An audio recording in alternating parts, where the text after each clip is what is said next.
Good afternoon, class. So we have been talking about operas and how they are staged work, and we're going to look at two different operas from two different time periods. One is the opera Carmen. It was released in 1875, and then the other one is titled Albert Herring, which was released in 1947. So, a quick synopsis about these operas. Carmen is a gypsy living in the Basque Country in the 19th century. Okay, so I want you to take what I just told you about these synopses, and I want you to research and find a scene from each of these operas, okay? And I want you to look at the worksheets that I've passed out to you, and I want you to kind of collaborate and think about some of these, how you would fill out some of these categories, all right? And we'll reconvene and talk about it.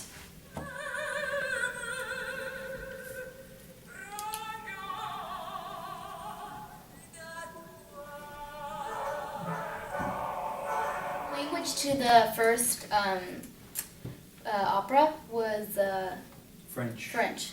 It sounded like French to me. It did sound like French to me. And then, what did you guys fill out for, like the theme or the plot?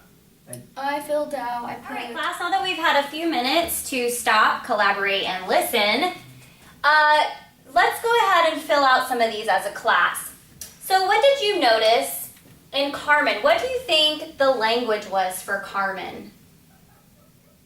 I thought they were speaking French. French? Yes. Okay, yes, exactly. They were speaking French. Awesome. Right.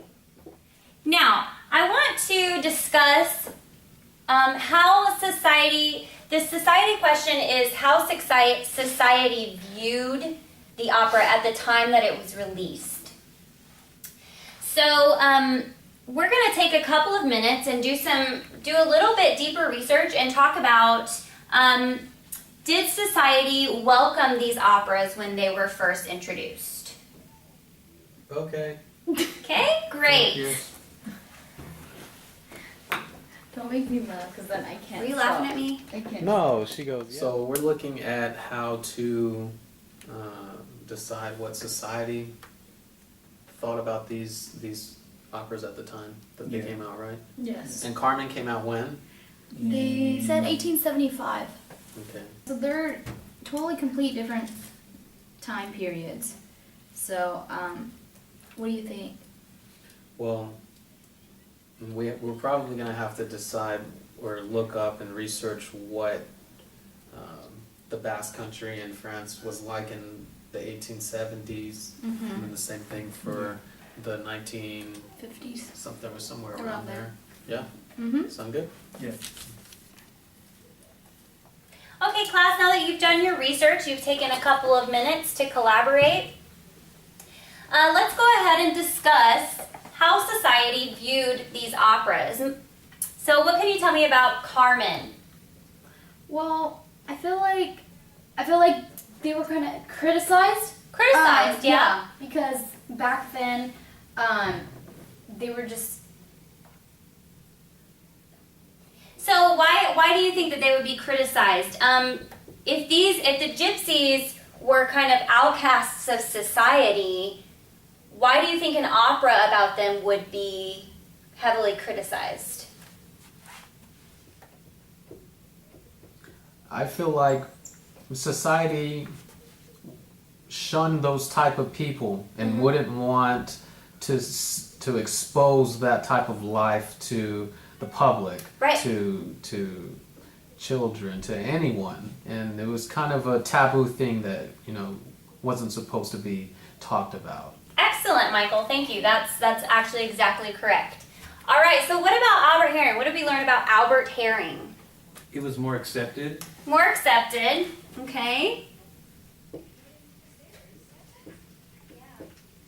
All right. And can you maybe take the information here and apply it to why Albert Herring may have been accepted? Well, it probably wasn't a controversial topic at the time. Right. So it was a current event, right? It was how life was in society back then already, right? Good. So given this information, let's hypothesize and think about, would society view these any differently if they had been released, if we switched their release date? So if Carmen had been released in 1947 and Albert Herring in 1875, do you think that these would be any different? Yes. Yes? Okay, can you give some evidence to back up your hypothesis? I feel like if Carmen was released during that time period around the 1950s, it wouldn't have been, it would have been accepted but not as criticized as much. Just because it would have been viewed as an historical account instead of like a current event happening, you know? So that already happened kind of thing, you know? What generalizations can we make about opera and society? What I got from it is I saw that the beliefs and values of each time affected, like, the composer or whoever made the script affected the way he constructed it and composed it. Okay. All right, class, great. Good work today. So now we have a little bit better of an understanding about how society influenced composers and operas. And now we can take that and apply it to the rest of the operas that we watch.